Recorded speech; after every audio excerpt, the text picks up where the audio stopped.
Mais uma noite, a terceira da convenção dos democratas, do Partido Democrata nos Estados Unidos. Hoje o que se espera há uma expectativa, melhor dito, forte pelo discurso do vice escolhido por Kamala Harris, o governador de Minnesota, Tim Walz. Marcelo Medeiros, nosso repórter ao vivo de Chicago, com mais informações. Boa noite, Marcelo, é contigo. Olá, William, boa noite. Neste momento temos o ex-presidente Bill Clinton falando aqui em Chicago. Ele começou o seu discurso agora há pouco e falou do legado de Joe Biden, agradeceu a paixão e o empenho que Joe Biden teve nos últimos mais de 50 anos em servir o país. E aí, na sequência, ele começou a falar de Kamala Harris, fala agora que Kamala Harris é a candidata mais preparada para assumir a Casa Branca e também diz que ela será a candidata ideal, a presidente ideal, para estar lá com otimismo, tanto nos dias bons e ruins pelos quais um presidente aqui dos Estados Unidos passa. E, como você bem citou, o discurso mais esperado desta noite é do candidato a vice na chapa do Partido Democrata, o governador pelo estado de Minnesota, Tim Walz. Será a oportunidade dele de se apresentar para o país. Apesar dele já ser governador do estado de Minnesota, ele serviu como representante também do estado do ano de 2009 até 2018, desde 2019 é governador, mas ele não é tão conhecido do grande público. Parte de sua vida não foi na política. Ele foi antes militar, depois professor e também treinador de futebol americano. Então ele deverá falar um pouco de sua vida, tanto sua vida pessoal quanto sua vida profissional. E quem irá apresentá-lo serão seus ex-alunos, algo bem interessante. Seus ex-alunos virão aqui para apresentá-lo na convenção do Partido Democrata. E é interessante notar que o que o Partido Democrata pretende, uma das coisas que eles pretendem com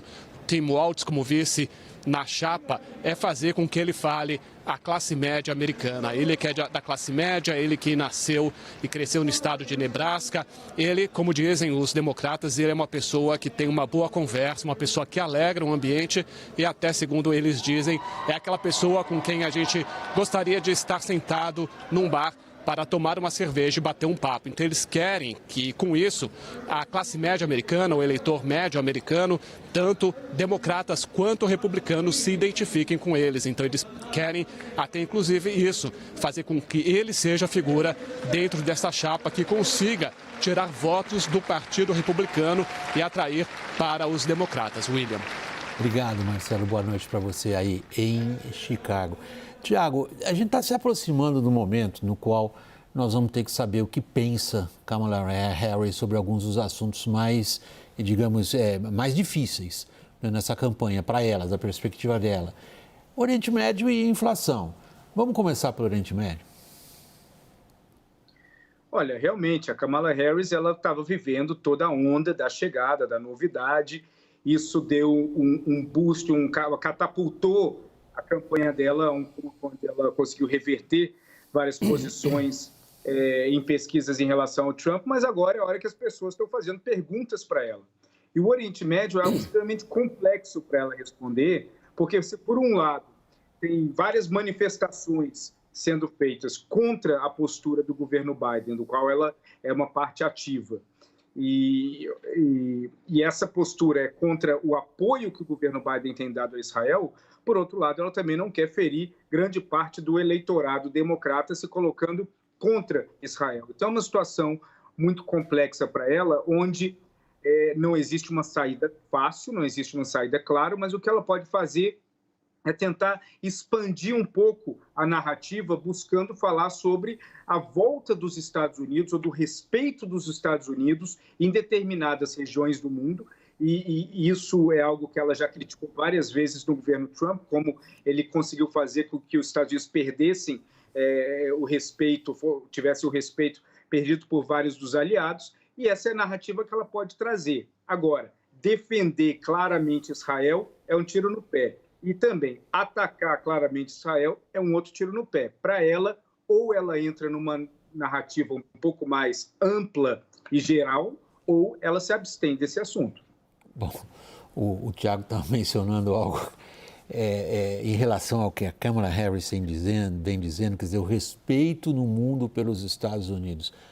particularmente no Oriente Médio, é uma questão como é que se fala? Há controvérsias. A capacidade dos Estados Unidos de gerar e impor respeito parece que tem diminuído.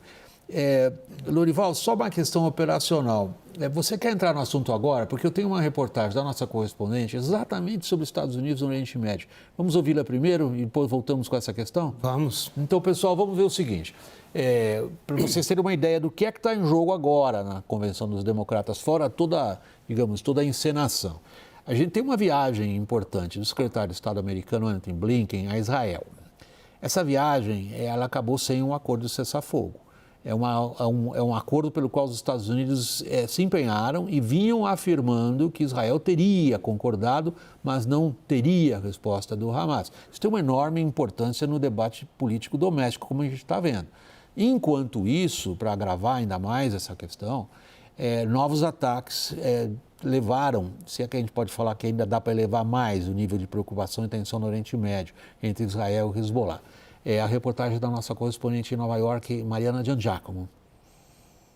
O grupo libanês Hezbollah, apoiado pelo Irã, disse que lançou um ataque de drones contra postos militares em Israel em resposta a um ataque israelense no Líbano. Israel não confirmou a informação, mas militares do país afirmam que dezenas de foguetes e mísseis lançados pelo Líbano provocaram incêndios nas colinas de Golã. O local já tinha sido alvo de um ataque em julho, o que gerou um ciclo de retaliações, preocupando a comunidade internacional. Na faixa de Gaza, palestinos precisaram sair da parte oeste de Khan Yunis. Um ataque a uma escola deixou pelo menos 3 pessoas mortas e feriu outras 15. Enquanto isso, os esforços da diplomacia não são suficientes para se chegar a um acordo de cessar-fogo e afastar os medos de um conflito generalizado no Oriente Médio. O secretário de Estado americano Antony Blinken saiu da região sem uma resposta clara do Hamas sobre a trégua. Aqui nos Estados Unidos, a guerra em Gaza é um dos principais desafios enfrentados pela gestão Biden e agora por Kamala Harris na corrida eleitoral. O assunto divide o eleitorado democrata. Uma parte critica o apoio dos americanos a Israel. Nesta semana, manifestantes aproveitaram a Convenção Democrata em Chicago para protestar contra esse apoio. Grupos foram às ruas com cartazes e bandeiras da Palestina, perto de onde a convenção acontece. A cidade de Chicago tem um histórico de ativismo e os protestos já estavam previstos. O policiamento foi reforçado para as últimas noites da convenção, que termina na quinta-feira com o discurso da vice-presidente e candidata à presidência, Kamala Harris. De Nova York, Mariana Giangiacomo. Você vê como a gente deu a volta ao mundo e volta para Chicago, em cima dessa questão. E o que cai no colo da Kamala Harris realmente não é fácil. Se a gente pensar na capacidade que os Estados Unidos têm de impor, garantir algum tipo de ordem. Se um marciano olhasse para a situação daqui, diria que quem manda é Israel, não os Estados Unidos. É evidente, mais precisamente o primeiro-ministro Benjamin Netanyahu, contra até mesmo a vontade dos israelenses, né?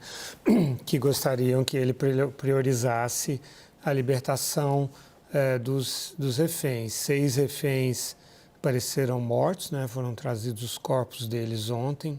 Hoje, na convenção, um casal de judeus fez a defesa do presidente Biden, dizendo que os familiares dos 109 reféns, se reúnem todas as semanas com integrantes do governo Biden e com o próprio presidente, e que ele tem feito o que pode fazer, né, para tentar libertar os reféns. E como você disse, quer dizer, a coisa está na mão do Netanyahu. O presidente americano não tem esse poder. Mesmo que ele pressionasse mais ainda, o Netanyahu não cederia, porque para o Netanyahu é uma questão existencial levar adiante esse conflito, né, para estendê-lo ao máximo, enquanto alguma coisa diferente na política acontece, para que ele possa se livrar daqueles protestos gigantescos, os maiores protestos da história de Israel, que estavam acontecendo antes dessa guerra, por causa da tentativa dele de reformar a justiça, retirar a autonomia da Suprema Corte, que, por sua vez, é uma outra necessidade existencial dele, já que existe um processo lá por corrupção contra ele. Então, essa é uma situação em que os Estados Unidos estão bastante impotentes diante dela e, como o Tiago diz, para a Kamala Harris, quanto mais ela puder fugir desse assunto, melhor. Quanto tempo ela aguenta fugindo, Tiago? Olha, é difícil, porque a campanha ela vai se afunilando. Essa é uma campanha onde dificilmente um dos dois candidatos vai tirar uma vantagem grande, vai continuar apertado até o fim. E esse é um daqueles temas espinhosos. Oriente Médio, imigração, inflação, e no caso do Trump, as condenações dele são os temas que vão persistir até o fim. Então, vai ser difícil ela ser evasiva em relação ao Oriente Médio. Ou ela traz algo especialmente técnico e detalhado para falar sobre um posicionamento do governo americano, uma política do governo americano para a região a partir de agora, ou ela tem que ir para o outro fim da análise, outro fim do posicionamento, muito amplo, falando sobre entendimento, falando sobre um ambiente de paz, mas o meio onde ela tem que tratar diretamente do assunto, ela vai deixar alguém insatisfeito entre os eleitores democratas. Deixa eu pegar outro ponto, Lorival, independente se você quer fazer mais alguma observação nesse âmbito, outro ponto nevrálgico tem a ver com inflação, que colaram em Biden. Ela foi vice-presidente do Biden. Até aqui, nas leituras que a gente faz, não está muito claro como é que ela sai dessa armadilha, dessa corda bamba. Como é que ela consegue, por um lado, dizer não tem nada a ver com isso e passou 4 anos no governo? Até porque, né, William, assim como é o Netanyahu que tem as mãos nas rédeas, é o Banco Central americano que tem as mãos nas rédeas da inflação, né? Agora, é verdade que essa inflação foi causada por políticas adotadas, em parte, por políticas adotadas pelo Joe Biden. Houve o descompasso entre oferta e demanda no final da pandemia, que era natural que acontecesse. A demanda volta mais rápido do que a capacidade das empresas, das indústrias de produzirem. Então, esse descompasso gera inflação. Houve todas as medidas, falando ainda de coisas que não foram causadas pelo Biden, houve a guerra, né, da Ucrânia, a alta dos preços dos combustíveis por causa das sanções contra a energia russa. Mas houve, acima de tudo, as medidas do Joe Biden que injetaram muito dinheiro na economia. Eu lembro de cheques de $1.400, né, por pessoa, de famílias de baixa renda e tal, uma série de medidas para amortecer a brutal perda de renda das famílias, sobretudo as mais pobres. E aí veio uma inflação que o Banco Central tentou conter com juros altos, que por sua vez causaram aumento no preço da moradia e dos bens duráveis, porque os americanos, como o juro lá normalmente é muito baixo, estão acostumados a comprar tudo muito em parcelas muito longas, carros e outras coisas assim. Então, agora ela propôs um pacote que ela chamou de economia de oportunidades, que tem a mesma estratégia que o Joe Biden adotou e que causou inflação, e que nós conhecemos muito bem aqui, que é contenção de preços, controle de especulação de preços, subsídios para a compra da primeira moradia, subsídios de $25.000, elevar de $3 para $5.000 a ajuda para as famílias que estão com o bebê no primeiro ano do bebê. O Biden elevou isso de 2 para 3 mil, o J.D. Vance propôs 4 mil, ela está propondo 5 mil. Então, J.D. Vance, vice do Trump. E tem muitas outras medidas nessa direção que causarão mais inflação, porque vão estimular o consumo, não é? Então, a gente não sabe até que ponto esse populismo econômico é uma proposta que levará depois a um não cumprimento, a um descumprimento, ou se ela vai cumprir mesmo. Seria mais grave até ela cumprir do que não cumprir. De novo, uma armadilha política, do ponto de vista de estratégias de campanha eleitoral. Há indicações, Tiago, como que ela pretende enfrentar essa armadilha? Afinal de contas, todo mundo espera algo mais concreto em relação à economia da parte dela, agora, quando ela discursa amanhã, né? Pois é, essas armadilhas, ela não só herda, mas como o Lorival bem colocou, ela está fabricando mais armadilhas para ela. Porque ela agora está assumindo a postura de candidata a presidente. E essa postura de candidata a presidente, ela é muito diferente daquela que o Joe Biden estava assumindo no início da campanha, que era a de presidente. um presidente fala sobre as políticas públicas existentes e a continuidade delas. A Kamala Harris está fazendo promessas que ela não tem muita certeza de como que essas promessas vão ser executadas. O Lorival bem colocou que são medidas populistas que vão aumentar ainda mais o déficit americano, que já é de 31 trilhões. São anúncios e medidas feitas especificamente para ganhar a eleição. E o próprio fato dela aumentar em $1.000 o que está prometendo em relação ao que o J.D. Vance falou, isso é muito da política da era que a gente está vivendo, é a política do like, é a política das redes sociais. Então, isso faz com que ela esteja também montando uma armadilha para ela, que é como que ela vai solucionar e entregar todos esses tipos de promessas que são necessárias quando se combate uma disputa contra o Trump. O Trump não tem nenhum problema de não realizar promessas de campanha.